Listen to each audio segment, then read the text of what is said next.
उपस्थित धर्म प्रेमी सज्जनों, माताओं और बहनों,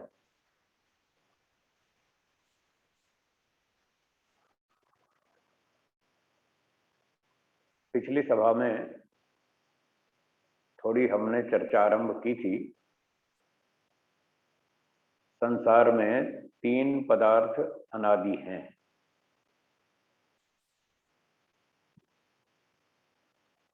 ईश्वर, आत्मा और प्रकृति।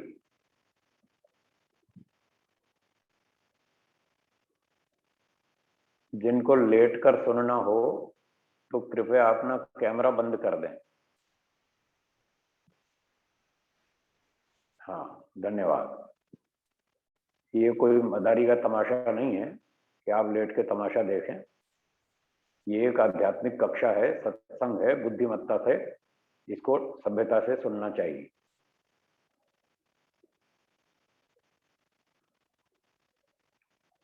तो मैं कह रहा था कि ईश्वर, जीव और प्रकृति, ये 3 पदार्थ अनादि हैं। अनादि का अर्थ है जिनका आदि ना हो।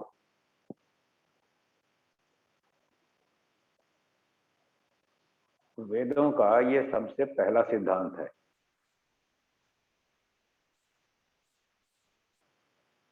तीन पदार्थ अनादि हैं। अगर आपको ये सिद्धांत समझ में आएगा तो आगे बहुत कुछ समझ में आ जाएगा, और अगर ये सिद्धांत समझ में नहीं आया तो कुछ भी समझ में नहीं आएगा। हर जगह संशय भ्रांति बना रहेगा।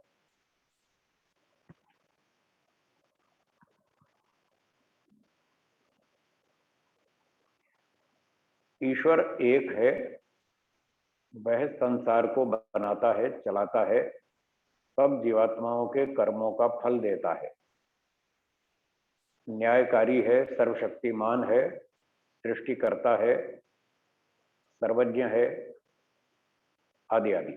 उसमें ये गुण है। संख्या में एक ही है, निराकार है। आप और हम आत्माएं हैं। हमारी संख्या बहुत अधिक है, बहुत अधिक है, इतनी अधिक है हम सोच भी नहीं सकते, हमारी समझ से बाहर है, बहुत अधिक। जिस संख्या को हम नहीं समझ पाते उसको हम असंख्य कह देते हैं, मतलब हम नहीं गिन सकते। वैसे संख्या निश्चित है उनकी भी, जीवात्माओं की संख्या भी निश्चित है। हाँ जी, क्या नाम है आपका? कृष्णदेव जी, इधर बैठो मेरे सामने, छुप के नहीं बैठना, हाँ सामने दिखता रहे, ठीक। और सुनते रहो ध्यान से। तो आत्माओं की संख्या बहुत अधिक है, हम नहीं गिन सकते, इसलिए हम उसको असंख्य बोल देते हैं।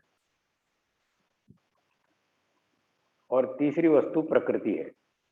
प्रकृति में 3 प्रकार के छोटे छोटे पार्टिकल्स हैं।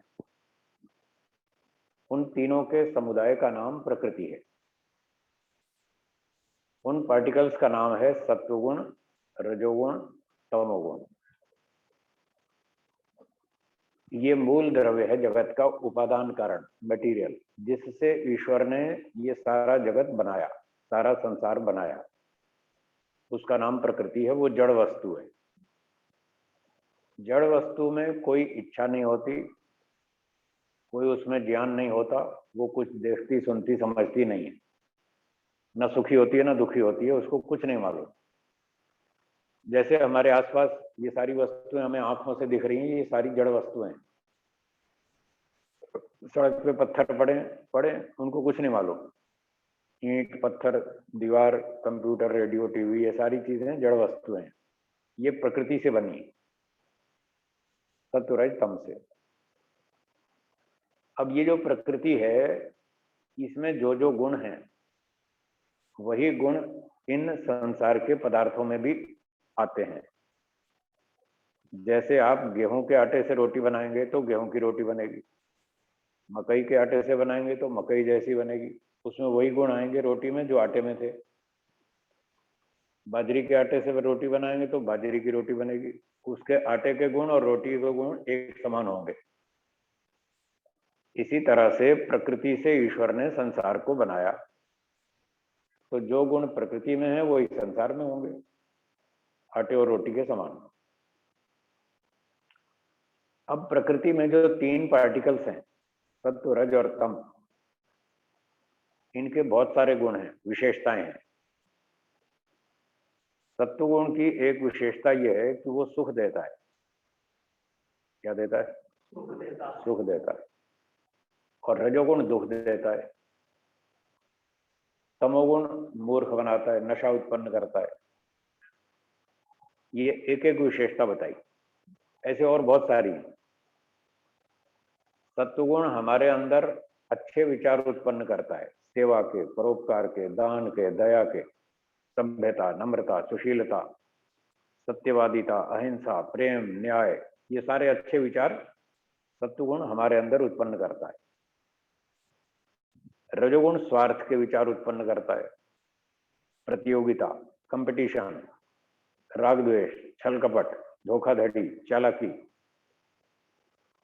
स्वार्थ, ये रजोगुण के प्रभाव से हमारे अंदर विचार पैदा होते हैं। और तीसरा तमोगुण है, वो तो बहुत ही बेकार, बहुत खराब, चोरी, डकैती, लूटमार, हत्याएं, अपहरण, आतंकवाद, वो तो ऐसे ऐसे और ही ज्यादा खराब काम करवाता है। तो ये तीनों गुण हम पर, आत्मा पर अपना अपना प्रभाव डालते रहते हैं। जब हम अग्नि के संपर्क में आएंगे तो अग्नि से गर्मी मिलेगी, जल के संपर्क में जाएंगे तो जल की ठंडक मिलेगी, जिस वस्तु के संपर्क में जाएंगे उसका प्रभाव पड़ेगा।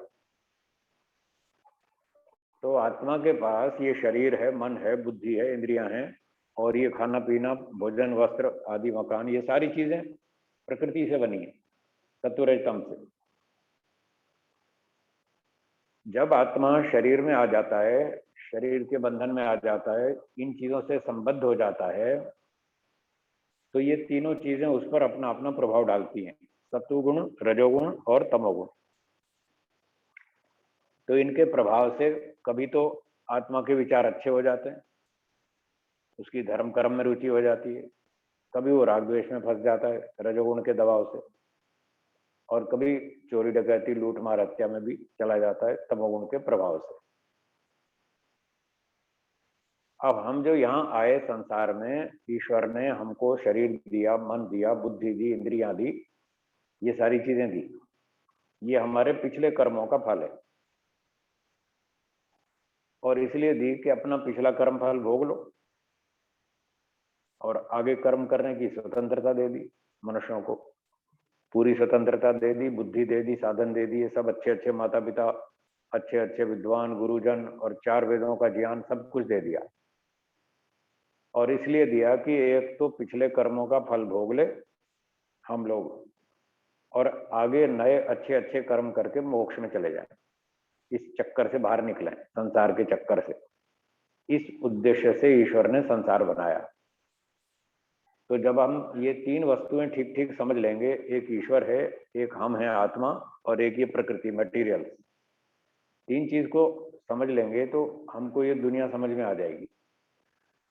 ये भी समझ में आ जाएगा हम कौन हैं, कहाँ से आए, कहाँ जाएंगे, क्या करना है, क्या नहीं करना, क्या ठीक और क्या गलत, क्या जीवन का उद्देश्य है, और हम ठीक दिशा में चल रहे हैं या ऐसे टाइम बर्बाद कर रहे हैं, सब समझ में आ जाएगा।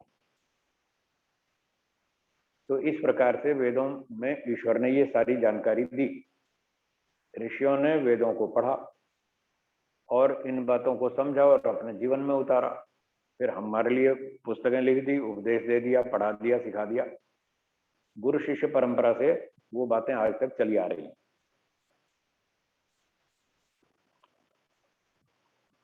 तो अब शास्त्रों को पढ़ने से भी पता चला और अपना आत्मनिरीक्षण करने से भी ये बात पता चली कि हम क्या चाहते हैं। हम 2 चीजें चाहते हैं, एक तो दुख नहीं चाहिए, दुख बिल्कुल नहीं चाहिए, एक तो ये हम चाहते हैं, दुख से द्वेष है, और सुख की इच्छा है। सुख को सब चाहते हैं, सुख चाहिए, बढ़िया सुख चाहिए, 100% सुख चाहिए, लगातार सुख चाहिए, ऊंची क्वालिटी का सुख चाहिए जिससे हमारी इच्छा तृप्त हो जाए, शांत हो जाए, ऐसा सुख चाहिए। और दुख 1% भी नहीं चाहिए, और जरा भी नहीं चाहिए, 1 सेकंड के लिए भी नहीं चाहिए, करोड़ों अरबों खरबों वर्षों तक बिल्कुल नहीं चाहिए। दुख तो कभी भी नहीं चाहिए, करोड़ साल के बाद भी नहीं चाहिए। फिर वो आ जाता है, अलग बात है, पर चाहिए नहीं हमको। दुख से तो सदा ही द्वेष है, और सुख की इच्छा है, सदा से है, सदा रहेगी। ये आत्मा की मूल 2 इच्छाएं हैं। अब प्रश्न ये है कि ये जो संसार है प्रकृति से बना हुआ, हम इसमें सारा दिन यही करते रहते हैं, सुख ढूंढते रहते हैं और दुख से बचने की कोशिश करते हैं। जो भी करते हैं, सुबह से उठने से लेकर रात के सोने तक जो भी काम करते हैं सारा दिन, चाहे पढ़ना हो, लिखना हो, खेलना हो, कूदना हो, व्यायाम हो, खाना पीना हो, नौकरी हो, व्यापार हो, धंधा हो, कुछ भी हो, यही 2 उद्देश्य रहते हैं। दुख छूटना चाहिए, सुख मिलना चाहिए, और कोई उद्देश्य नहीं। पर क्या इतना जोर लगाने के बाद भी संसार में क्या ऐसा लगता है कि 100% दुख छूट जाएगा? नहीं छूटेगा। 4-6 घंटे रात को सो जाते हैं, बस तब तक थोड़ी देर के लिए छूट जाते हैं दुख से, और सुबह उठते ही फिर टेंशन शुरू हो जाती है, तनाव शुरू हो जाता है, ये काम है, वो काम है, ये रह गया, वो मानता नहीं, वो तंग करता है, बस फिर वो तनाव शुरू हो जाता है, पूरे दिन भर चलता है। बस रात को नींद आती है तो तब थोड़ा पीछा छूट जाता है 6 घंटे के लिए, सुबह नींद खुलते ही फिर शुरू हो जाता है। क्या हम 6 घंटे तक के लिए दुख से छूटना चाहते हैं? नहीं चाहते। हम तो लंबे समय के लिए, हमेशा के लिए छूटना चाहते हैं, और वो यहाँ संभव नहीं दिख रहा। क्या हम 6 घंटे का ही सुख चाहते हैं? नहीं चाहते। हम तो बहुत लंबा सुख चाहते हैं, और अरबों खरबों वर्षों तक का, और वो यहाँ संभव नहीं है। हम 2 चीजें चाहते हैं, 2 में से एक भी यहाँ संभव नहीं है। पूरी तरह दुख से छूटना, पूरी तरह आनंद की प्राप्ति करना, तो ये मोक्ष में संभव है। मोक्ष का मतलब है जन्म मरण के चक्र से छूटना। अभी हमने जन्म ले लिया, पिछला कर्मफल भोग रहे हैं, नए कर्म कर रहे हैं, फिर अगला जन्म होगा, फिर इन कर्मों का फल अगले जन्म में भोगेंगे, फिर अगले जन्म में कुछ और कर्म करेंगे, उसका फल अगले जन्म में। ऐसे ये जन्म मरण का चक्र चलता रहता है, करोड़ों साल से चल रहा है। वैसे तो अनादिकाल से चल रहा है, बीच बीच में थोड़ी प्रलय हो जाती है, थोड़ा विश्राम कर लेते हैं, और जैसे ही नई सृष्टि बनती है फिर शुरू हो जाता है। तो अनादिकाल से चल रहा है, अनंत काल तक चलेगा, ना ये आरंभ हुआ ना ये समाप्त होगा। इसलिए कहा था 3 पदार्थ अनादि हैं, उनको समझ लें।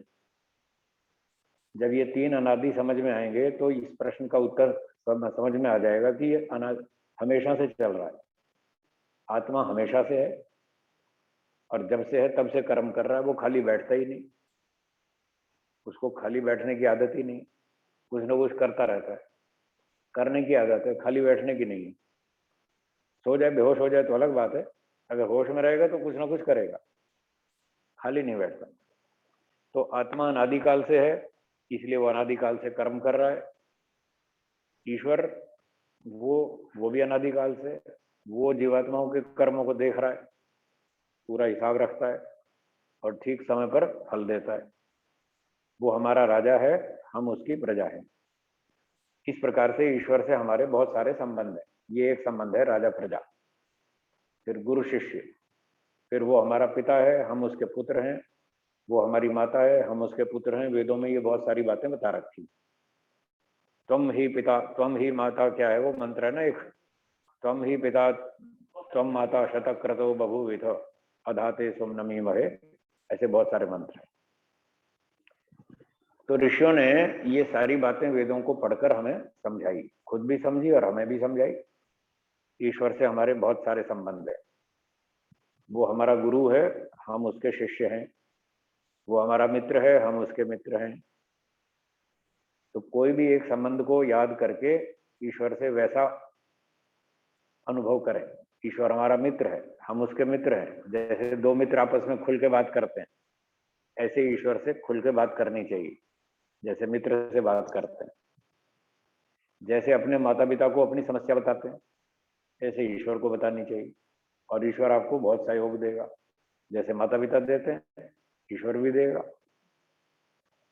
ईश्वर हमारा राजा है, हम उसकी प्रजा हैं, तो हम अच्छे अच्छे काम करें ताकि राजा से हमको दंड नहीं भोगना पड़े। वो न्यायकारी राजा है, माफ नहीं करेगा। मनुष्य तो एक दूसरे को माफ कर भी देते हैं, हाँ, ईश्वर माफ नहीं करेगा। वो कड़क है, बिल्कुल 100%, बिजली की तार की तरह, एक बार भी माफ नहीं करता है। आप बिजली की तार छू लो, एक बार माफ कर देगी? एक बार भी नहीं करती। ईश्वर का नियम भी इतना ही कड़क कठोर है, एक बार भी माफ नहीं करेगा, इतनी सी गलती भी माफ नहीं करेगा, उसका पक्का नियम। तो इस तरह से हमको ईश्वर के साथ अपना संबंध समझना चाहिए। वेदों में लिखा है, दंड के बिना कोई सुधरता नहीं। अब यदि हमें ईश्वर का दंड समझ में आएगा कि ईश्वर न्यायकारी है, छोड़ेगा नहीं, वो दंड जरूर देगा। माफी है ही नहीं वहां, रिश्वत चलती नहीं, सिफारिश भी नहीं चलती, कोई रिश्तेदारी भी नहीं चलती, कुछ नहीं चलता, वहां न्याय चलता है। गलती की तो दंड, अच्छा कर्म किया तो इनाम, दोनों बातें 100% पक्की। अगर ये समझ में आ जाएगा तो इसका बहुत बड़ा लाभ ये होगा कि हम गलतियां नहीं करेंगे, हमारी गलतियां छूट जाएंगी। और जब तक सारी गलतियां नहीं छूटेंगी तब तक मोक्ष नहीं होगा।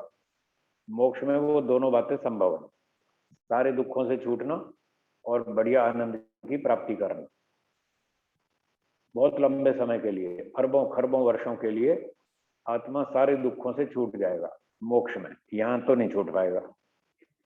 और बढ़िया आनंद की प्राप्ति भी मोक्ष में ही होगी। इसलिए मोक्ष हमारा लक्ष्य है, वहां तक हमको पहुंचना है। तो हमें ये समझना पड़ेगा, ढूंढना पड़ेगा कि कौन से काम करें जिससे मोक्ष मिलेगा, और कौन से काम ना करें, कौन से करें कौन से ना करें जिससे हमारा मोक्ष हो जाए। और जो नहीं करने के काम है वो करते रहे तो दंड मिलेगा। दंड हम भोगना चाहते हैं या नहीं चाहते? नहीं चाहते। तो फिर एक ही उपाय है, गलती करो मत। दंड से बचने का एक ही रास्ता है, गलती मत करो। सोच समझ के चलो, गलती करेंगे तो दंड मिलेगा, माफी कुछ है नहीं। वेदों से हमको ये सीखने को मिलता है, ईश्वर न्यायकारी है, बिल्कुल नहीं छोड़ेगा। तो ईश्वर को समझ लें, अपने आप को समझ लें और संसार को समझ लें। एक व्यक्ति ने कहा, वो सेठ थे, बड़े धनवान थे, बहुत पैसे वाले थे। उन्होंने कहा कि हमें यहाँ खाने पीने की कोई कमी नहीं है, करोड़ों रुपए हमारे पास हैं, जमीन है, मकान है, मोटर गाड़ी है, बंगला है, नौकर चाकर है, सोना चांदी, खाना पीना, सारी सुविधा है। जब मूड करता है तब हम अपना बर्थडे मना लेते हैं, साल में 4 बार मनाते हैं। हमको पार्टी जिस दिन मूड करता है, आज पार्टी करनी है, तो बस बर्थडे मना लेते हैं। तो बहुत सारे लोग आ जाते हैं, हम नाचते हैं, गाते हैं, खाते पीते हैं, मौज करते हैं। मोक्ष में क्यों जाए? जब यहीं सब मजे हो रहे हैं तो मोक्ष में क्यों जाए? मोक्ष के लिए तपस्या करनी पड़ेगी, और इतनी तपस्या हम करना नहीं चाहते। आप हमको क्यों मोक्ष की बात करते हैं? तो हम ये कहते हैं उनको उत्तर के रूप में, हम ये कहते हैं, हम मोक्ष के लिए कोई जबरदस्ती धक्का थोड़ी मारते हैं। वो तो आपकी इच्छा है, यहाँ रहना हो तो यहाँ रहो, मोक्ष में जाना हो तो मोक्ष में जाओ, वो तो आपकी पसंद की बात है। हाँ, दोनों में अंतर बता सकते हैं, दोनों में अंतर क्या है, फिर आप निर्णय कर लेना, यहाँ रहना है या मोक्ष में जाना है, वो आप जानो। तो हमने बताया कि भाई वेदों में ऐसा लिखा है कि संसार में एक सुख मिलता है, 4 दुख मिलते हैं, ये प्रकृति का स्वरूप है। संसार का ये स्वरूप है कि यहाँ सुख एक मिलता है, दुख 4 मिलते हैं। और मोक्ष में सारे सुख ही सुख होते हैं, वहां दुख होता ही नहीं, दुख 0 होता है, केवल सुख ही सुख होता है। और यहाँ एक सुख और 4 दुख, मतलब 20% सुख और 80% दुख है, वहां 100% सुख है। अब आप तुलना कर लो, आपको कौन सा चाहिए? 100% वाला चाहिए तो फिर जाओ मोक्ष, और अगर 20% चाहिए तो यहाँ रहो, पार्टी में जाओ, डांस करो। जब बीमार पड़ोगे, कोरोना चिपकेगा, जब पता चलेगा कितने मजे हैं यहाँ। आजकल कोरोना की बीमारी चल रही है ना, बहुत सारे लोग बेचारे चले गए। कभी टीबी है, कभी कैंसर है, कभी खांसी है, कभी जुकाम है, आंधी है, तूफान है, बाढ़ है, भूकंप है, तरह तरह की बीमारियां हैं यहाँ। तरह तरह के लोग मिलते हैं, धोखेबाज, चोर, डाकू, लुटेरे, हत्यारे, आतंकवादी, बम फोड़ते हैं, कोई मॉल में, कोई ट्रेन में, कोई बस में, कोई सिनेमा घर में, तब कितने लोग मारे जाते हैं निर्दोष। तो ये सारी समस्याएं यहाँ पर हैं। अगर आपको इन समस्याओं के बीच में रहना हो और थोड़ा पार्टी डांस का मजा लेना हो तो लो, हमें क्या तकलीफ है, हमें कोई समस्या नहीं है, हमें कोई तकलीफ नहीं है। हम कोई आपको जबरदस्ती धक्का मार के मोक्ष में नहीं भेजना चाहते, वो तो आपकी समझ की बात है। हाँ, हम नहीं चाहते यहाँ रहना, हम अपनी बात बता रहे हैं, हमको यहाँ नहीं रहना है, हमको समझ में आ गई यहाँ बहुत झंझट है, हमको तो मोक्ष में जाना है, हम जाएंगे, आपको जाना हो तो आ जाना, नहीं तो यहाँ रहो, ठीक है ना। तो एक सुख मिलता है, चार दुख मिलते हैं। आपकी अगर किसी मनुष्य के साथ दोस्ती हो गई बचपन से, तो 2 साल, 5 साल, 10 साल चली, फिर आपके कार्यक्षेत्र बदल गए, वो दोस्त छूट गए, मिलना भी छूट गया, समाचार संदेश भी सब छूट गया, वो भूल गए, फिर दूसरे नए दोस्त बन गए, स्थान बदल गया, ऑफिस बदल गया, कार्यालय, लोग बदल गए, दोस्त भी बदल गए। अगर किसी व्यक्ति के साथ आपकी दोस्ती 40 साल चल जाए, इतनी लंबी दोस्ती चल जाए, तो समझो हाँ, आपने बहुत कमाया। आपके जीवन में कोई ऐसा दोस्त है जो 40 साल से आपके साथ हो बचपन से, और अब तक भी दोस्ती टूटी नहीं, और संपर्क लगातार बना हुआ है? नहीं। तो कोई 2 साल दोस्ती निभाता है, कोई 5 साल निभाता है, कोई 10 साल निभाता है, फिर टूट जाती है। हमने ऐसे ऐसे भी देखे, 35 साल तक दोस्ती चली, बढ़िया चली, 35 वर्ष, और वो बड़े गर्व से कहते थे कि हमारी 35 साल पुरानी दोस्ती है। मैंने कहा बहुत अच्छी बात। और 36वें साल में उनका 36 का आंकड़ा हो गया टक्कर हो गई वो पैसे का झगड़ा रगड़ा हो गया, टूट गई दोस्ती। तो इससे पता चलता है कोई जीवात्मा, कोई मनुष्य, कोई मित्र, साथी, संबंधी आपको 100% सुख देने वाला नहीं है। ना लगातार सुख देता है, ना 100% सुख देता है, उससे भी कहीं ना कहीं थोड़े दिनों के बाद मनमुटाव, लड़ाई झगड़ा, राग द्वेष, विचार भेद हो ही जाता है। तो कोई जीवात्मा भी 100% सुख देने वाला नहीं है, कहीं ना कहीं टकराव होता ही है विचारों का। क्या दुनिया में 2 व्यक्ति ऐसे मिल जाएंगे आपको जिसके विचार 100% एक जैसे हों? नहीं मिलेंगे। तो जहां भी विचार में टक्कर आएगी, वहीं झंझट, वहीं लड़ाई, वहीं झगड़ा, चाहे मन में हो, चाहे वाणी में हो, चाहे मारामारी हो, कुछ भी हो, कहीं ना कहीं मतभेद हुआ तो मानसिक लड़ाई तो हो ही जाएगी। इससे पता चलता है कोई जीवात्मा हमें 100% सुख नहीं दे सकता, कोई भौतिक पदार्थ भी हमको 100% सुख नहीं दे सकता। आज आपको संपत्ति अच्छी है, खा पी रहे हैं, मोटर गाड़ी, पैसा वैसा सब कुछ है, कल व्यापार में घाटा आ गया, अब देखो कितने सारे बेचारे कोरोना के चक्कर में व्यापारी लोग डूब गए, कंपनियां डूब गई, पैसे खत्म हो गए, भिखारी हो गए, गरीब हो गए, कमजोर पड़ गए। तो ये प्रकृति भी आपको 100% हमेशा सुख नहीं देने वाली। आज सुविधाएं मिल रही हैं, कल नहीं मिलेंगी, या कल तक मिल रही थी, आज नहीं मिल रही, तो दुखी हैं, परेशान हैं लोग, कर्जे में आ गए, बहुत सारी समस्याएं हैं। तो ना तो प्रकृति आपको 100% सुख दे पाती है, ना दे सकती है, और ना कोई जीवात्मा आपको 100% सुख दे सकता है। क्या ईश्वर 100% सुख दे सकता है? दे सकता है।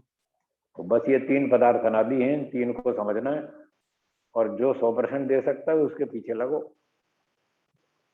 वहीं आपकी इच्छा पूरी होगी। संसार वाले तो नहीं कर सकते, उनके बस की नहीं है। प्रकृति जो है इसमें परिवर्तन होता है, ये परिवर्तनशील है, ये सदा एक जैसी नहीं रहती है, इसमें ये समस्या है। आप बढ़िया बाजार से केला संतरा खरीद के लाओ और रख दो, जब तक वो ठीक पका हुआ है तो खा लिया तो ठीक है, वो आपको सुख देगा, और 4 दिन रख दो तो गल जाएगा, अब वो सुख नहीं देगा। जो पहले 4 दिन पहले जिस केले संतरे ने आपको सुख दिया था, 4 दिन बाद जो बाकी बचे हुए थे वो गल सड़ गए, अब वो आपको वैसा सुख नहीं दे सकते, वो परिवर्तनशील है।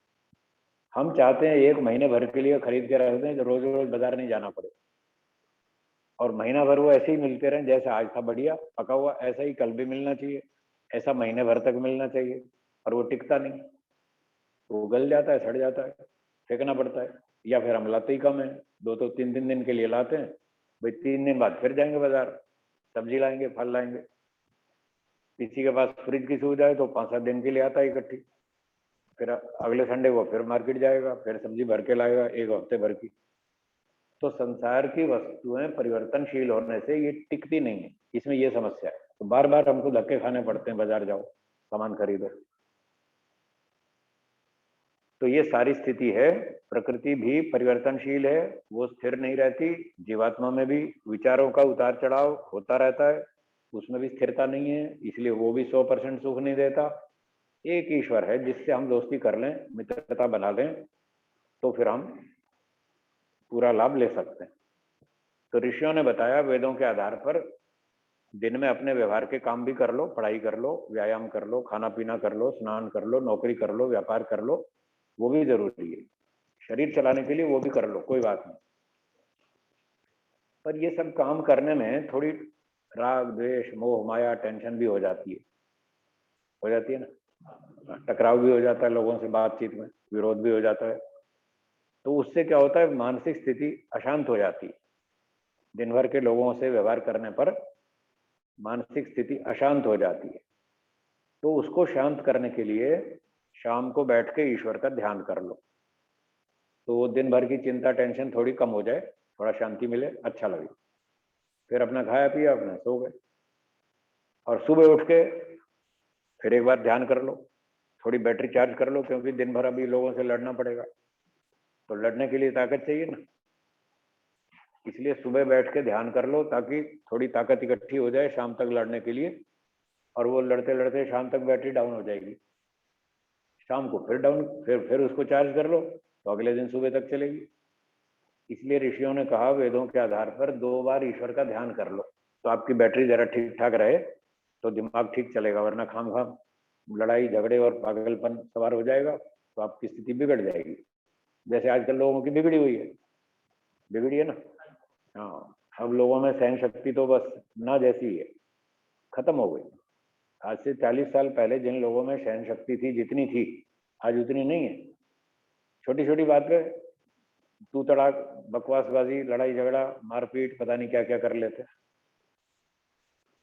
तो इसलिए हमारी बैटरी अच्छी चार्ज होती रहे, हमारा जीवन ठीक से चले, शांतिपूर्ण तरीके से चले, लड़ाई झगड़ा ना हो, जैसे तैसे हमारा टाइम पास हो जाए शांति से, और हम अच्छे अच्छे काम करके मोक्ष प्राप्त कर लें। तो सारे जीवन में अंतिम उद्देश्य मोक्ष प्राप्ति है। इस जन्म में करें या 50 जन्म बाद करें या 50 करोड़ जन्म बाद करें, करना तो यही पड़ेगा। दूसरा कोई उपाय नहीं है जहां आपको 100% शांति मिल जाए, 100% तृप्ति मिल जाए, सुख मिल जाए।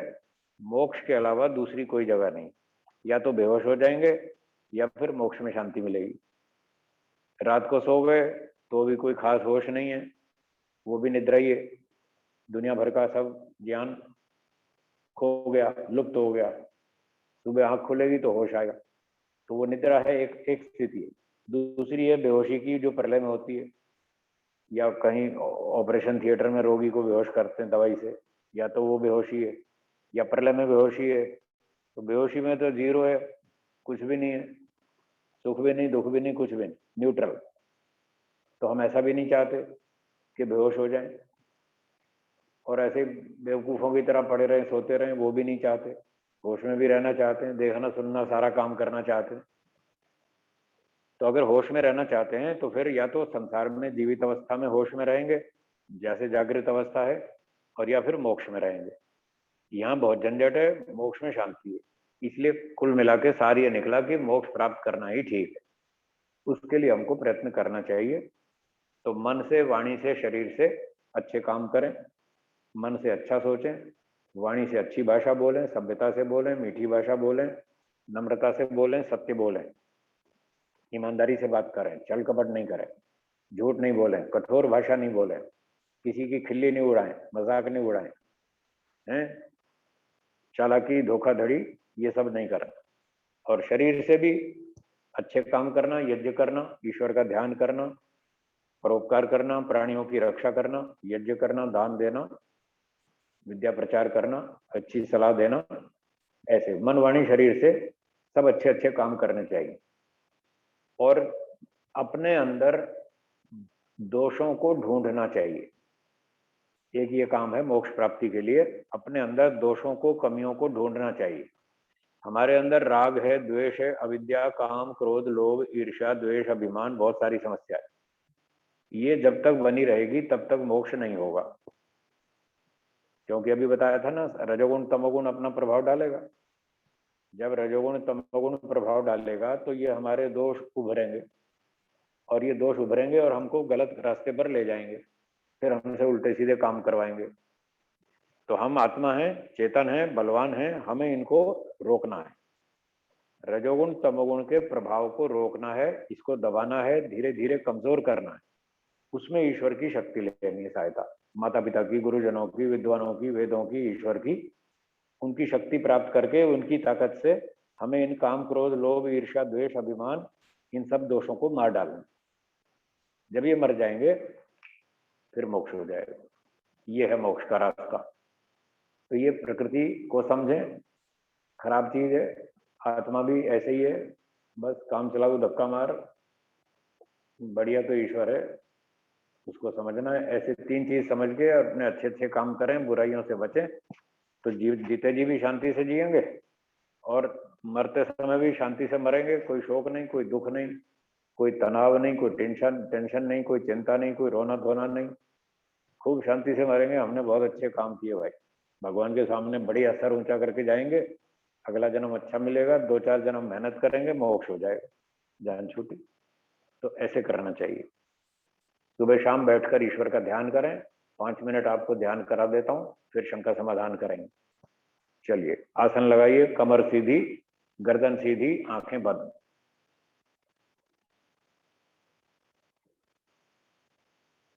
मन में संकल्प कीजिए, अब हम केवल ईश्वर का ही विचार मन में लाएंगे, अन्य सांसारिक विचार मन में नहीं लाएंगे।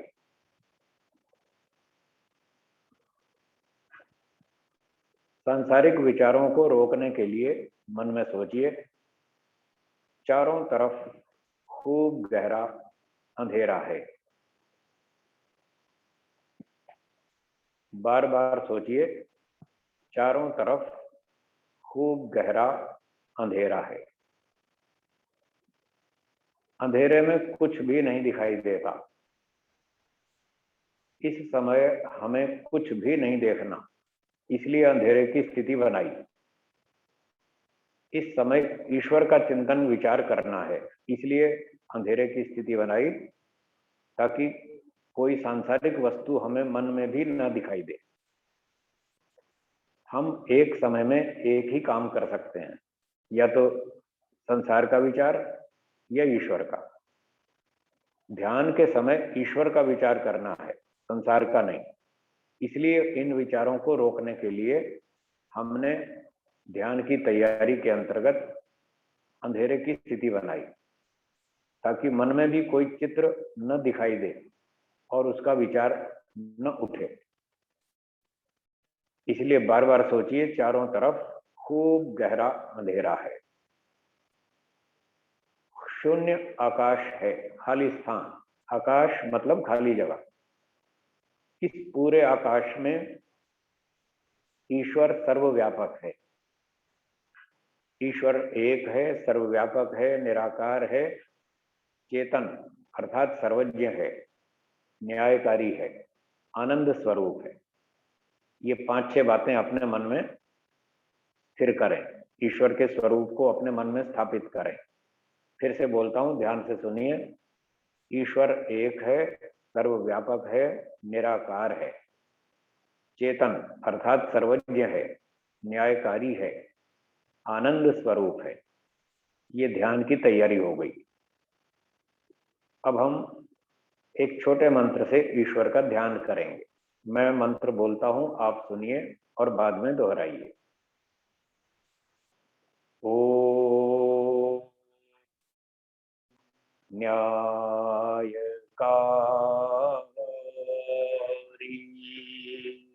बोलिए।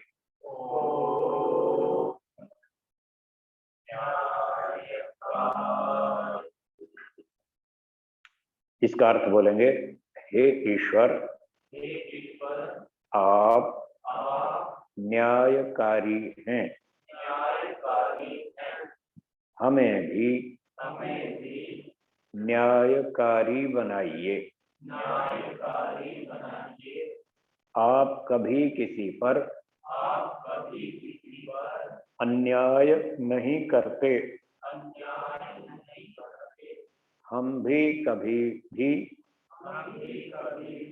किसी पर अन्याय नहीं करेंगे। को न्यायकारी,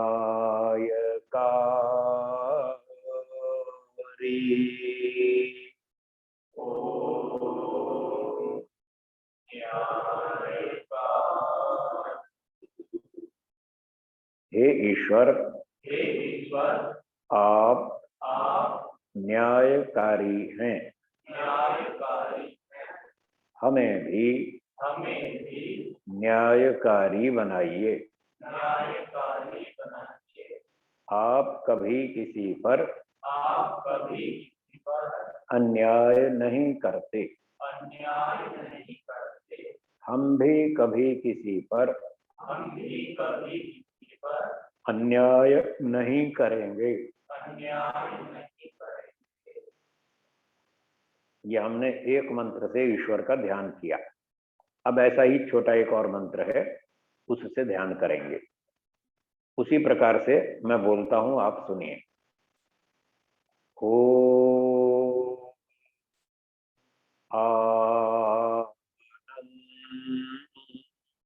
आनंद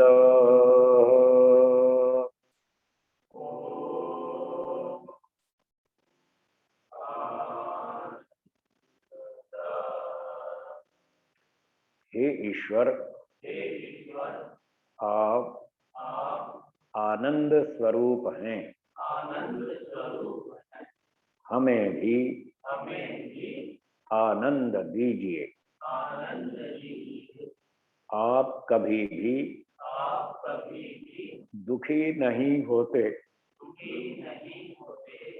हम भी कभी भी दुखी न हो। हो आनंद